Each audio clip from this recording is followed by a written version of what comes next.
Epilogue. On one occasion, Gandhiji and I were talking about a girl very dear to both of us. I said, "How did she get all these ideas and phrases of love without having read any of present day love stories?" Gandhiji said in answer, "But has she not read the Ramayana? Is the Ramayana not a love story too?" This struck me as profound. Then we turned to other matters. Dasharatha's troubles began with love. Then the love of Rama and Sita is the theme and substance of Ayodhya Kanda. In love that is not opposed to dharma, we find a manifestation of God. So was it affirmed by Sri Krishna when he explained his manifold being to Arjuna. The Ramayana has for its twin theme love that is opposed to dharma also. The Ramayana is undoubtedly a great love story. Those who regard the Ramayana as an allegory interpret Sita as the individual soul and Rama as the supreme being. God seeks and pursues the human soul till he secures it. He is eager to save us. It is enough if we just do not obstruct or resist. There are also other interpretations and applications of the Ramayana. Sita, the female counterpart of the Supreme Being, is the embodiment of compassion and grace. Compassion is the Supreme Mother, and she is enthroned in the heart of the Lord. When she casts her merciful glance on us, we reach the feet of God. Parvati's function in relation to Shiva and Lakshmi's in relation to Hari are both identical and are just variations of the same creed of dependence on God's grace. God as Father and God as Mother are not distinct. If the Lord were to be parted from compassion, our plight would be just that of Ravana who separated Sita from Rama. The quality of the Lord's compassion can be understood from the experience of true human love. Many meanings can be read in the Ramayana and its beauty appreciated in many ways as from a real diamond many glorious colors emanate. 17 months ago, I began writing these weekly chapters, not without fear and trembling. This week I close it full of thankfulness for the health of body and peace of mind, which enabled me to complete this humble service. Learned men will no doubt find many faults in what I have written, but they must be glad also that it has done some good. A word to the children who read these chapters. I have told the story of the Prince of Ayodhya mainly for your sake. Grown up people may read Valmiki and Kamban. Those who know to sing can render with joy the sweet songs on Rama given to us by Tyagaraja. But this story that I have told can be read direct by you, children, without anyone's help. You should look upon Rama, Lakshmana, and Hanuman like your own fathers and elder brothers who are by your side, ever eager to help you. Grow to be like Bharata, Lakshmana, and Hanuman, good and brave souls full of love and strength. Mothers, too, I know, have been reading this story with joy. This has been a great encouragement to me. They can understand why I have told the story in simple words and short sentences for the sake of our children. Everything we do for the sake of our children, do we not? Only women can realize and relive the experiences and feelings of Sita. The story of Sita, as told by Valmiki and Kamban, can be fully appreciated only by women. Only they can fully appreciate the courage of Jatayu and the prowess of Hanuman. Sita's sorrows have not ended with the Ramayana. They go on, still in the lives of our women. In the Rama avatar, Rama did not know that he was God incarnate. Krishna knew that he was an avatar and acted accordingly. We should read the two stories with this difference in mind. The despair and grief that the man Rama experienced, Krishna never knew.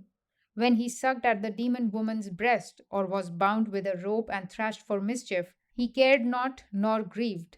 Standing weaponless in the battlefield, he led the warrior to destroy the wicked. In every episode of Krishna, we see the difference between the two avatars. I have followed the story of the Prince of Ayodhya as told by Valmiki. There was a legend current among people, I think even before Valmiki's time, that after recovering Sita for fear of scandal, Rama sent her away to live in the forest. This pathetic episode must have sprung from the sorrow laden imagination of our women. It has taken shape as the Uttarakanda of Ramayana. Although there is beauty in the Uttarakanda, I must say my heart rebels against it. Valmiki had disposed of this old legend through the fire ordeal in the battlefield. Even that ordeal does not seem to me as consistent with Rama's character. It is painful to read it. As the prince returned from Mithila, he met Parshurama. I have heard it said that with that meeting, Parshurama's avatar came to an end. Likewise, it should be held, I think, that Rama's avatar came to an end with the slaying of Ravana. After that battle, Rama remained only as a king of the Ikshvaku race. On this theory, Rama's treatment of Sita after the battle and in the Uttarakanda can be explained simply as the behavior of a king in accordance with the customs of the times. But how can we comment on a work composed thousands of years ago and coming down to us in palm leaf manuscripts subject to corruption?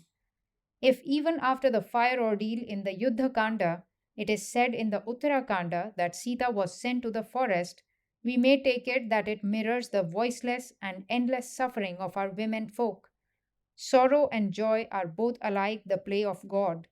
God Himself took with Him His divine spouse, the embodiment of His own supreme compassion, into the world of men and women, and enacted with her a great drama of joy and sorrow in the Ramayana.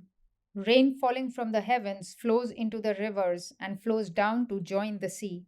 Again, from the sea, the water is sucked up by the sun and rises to the sky, whence it descends again as rain and flows down as rivers. Even so, feelings and values rise from the people and, touching the poet's heart, are transformed into a poem, which in turn enlightens and inspires the people. Thus, in every land, the poets and their people continuously reinforce each other. The tenderness and purity and the untold sufferings of women took shape as the Uttara Ramayana. Like an unflickering lamp, it throws light on the quality of their hearts. Whether the epics and songs of a nation spring from the faith and ideas of the common folk, or whether a nation's faith and ideas are produced by its literature, is a question which one is free to answer as one likes. Does a plant spring from the seed, or does seed issue from the plant? Was the bird or the egg the first cause? Did clouds rise from the sea, or was the sea filled by the waters from the sky? All such inquiries takes us to the feet of God transcending speech and thought. One other point. In describing how Ravana carried off Sita, Kamban differs from Valmiki. In Kamban's Ramayana, Ravana does not seize and carry Sita as Valmiki describes. Without touching her, he lifts her with the earth on which she stands. Kamban's version is followed by most popular expositors because this version is less painful to our feelings. It is no sin or shame to an innocent woman if a villain behaves like a brute. Yet, mistakenly, we in this country look on the violence of a brute as causing a blemish to the woman's purity. It is in deference to this wrong feeling that Kamban departed from Valmiki here. For the same reason, Tulsi relates that the Sita seized and carried off by Ravana was not the real Sita at all, but a palpable image of hers left behind by the real Sita. Thus, the story is told in all North India. During the fire ordeal, it is the Maya Sita that disappears and the real Sita springs again and returns from the flames. It was perhaps presumptuous on my part to have begun the task, but it was a joy to retell the Ramayana. Now, when it is over, I feel like one awakening from a dream of joy. When the prince left the city, he felt no sorrow. It was only when he lost Sita that he knew grief. So with me too. When I had to step down from high office and heavy responsibility, I did not feel at a loss or wonder what to do next. But now, when I have come to the end of the tale of the Prince of Ayodhya, the void is like that of a shrine without a god.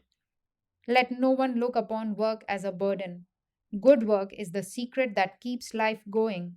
While one should not hanker after results, life without work would be unendurable.